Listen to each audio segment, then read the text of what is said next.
रामायण का नाम आते ही हमें भगवान श्री राम, माता सीता, हनुमान जी याद आते हैं। लेकिन रावण के बिना रामायण की कहानी अधूरी है। आइए जानते हैं एक ऐसे पात्र के विषय में जिसको हम सब भूल जाते हैं। वह कोई और नहीं बल्कि रावण की पत्नी मंदोदरी थी। रावण की मृत्यु के बाद क्या मंदोदरी लंका की महारानी थी? क्या ऐशो आराम की जिंदगी जी रही थी? मंदोदरी को आखिर विभीषण से शादी क्यों करनी पड़ी थी? आइए जाने इस अद्भुत वृत्तांत को। आप देख रहे हैं प्राचीन स्टडी। चलिए करते हैं ज्ञान की बातें। वीडियो में आगे बढ़ने से पहले चैनल को सब्सक्राइब और बेल आइकन को दबाना ना भूलें।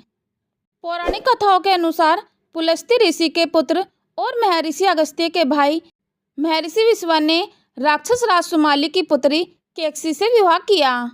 रावण उन्हीं का पुत्र था। भगवान शिव के वरदान के कारण ही मंदोदरी का विवाह रावण से हुआ था। मंदोदरी ने भगवान शिव से वरदान मांगा था कि उसका पति धरती पर सबसे धनवान और शक्तिशाली हो। मंदोदरी ने श्री विश्वेश्वर नाथ मंदिर में भगवान शिव की आराधना की थी।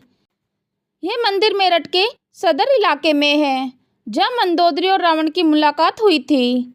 जब रावण माता सीता का हरण करके लंका लाया, तब मंदोदरी ने इसका विरोध कर सीता को राम को सौंपने के लिए कहा था। लेकिन रावण ने मंदोदरी की एक नहीं सुनी और रावण का भगवान राम के साथ भयंकर युद्ध हुआ। राम रावण युद्ध में विभीषण को छोड़कर उसके पूरे कुल का नाश हो गया था। रावण की मृत्यु के उपरांत विभीषण और कुछ महिलाएं ही जिंदा बची थी। एक कथा यह भी प्रचलित है कि रावण की मृत्यु एक खास बाण से हो सकती थी और इस बाण की जानकारी मंदोदरी को थी। हनुमान जी ने छल से मंदोदरी से उस बाण को ले लिया था, जिससे भगवान राम रावण का वध करने में सफल हुए थे। रावण की मृत्यु के उपरांत मंदोदरी युद्ध भूमि में गई और वह अपने पति, पुत्र, अन्य संबंधियों के शव को देखकर अत्यंत दुखी हो गई थी। फिर उन्होंने प्रभु श्री राम को देखा, जो कि अलौकिक आभास आयुक्त दिखाई दे रहे थे। श्री राम ने लंका के सुगत भविष्य हेतु विभीषण को राजपाट सौंप दिया।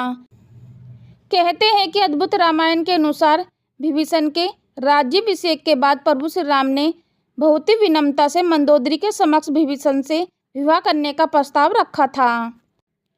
उन्होंने मंदोदरी को भी यह याद दिलाई कि वह अभी भी लंका की महारानी और अत्यंत बलशाली रावण की विधवा है। कहते हैं कि उस वक्त उन्होंने इस प्रस्ताव का कोई उत्तर नहीं दिया था।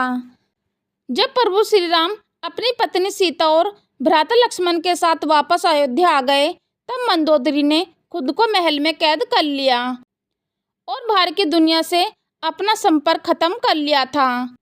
कुछ समय बाद वह अपने महल से निकली और विभीषण से विवाह करने के लिए तैयार हो गई। हालांकि कुछ विद्वानों का मानना है कि इस बात में कोई सच्चाई नहीं है, यह तो रीतियां हैं।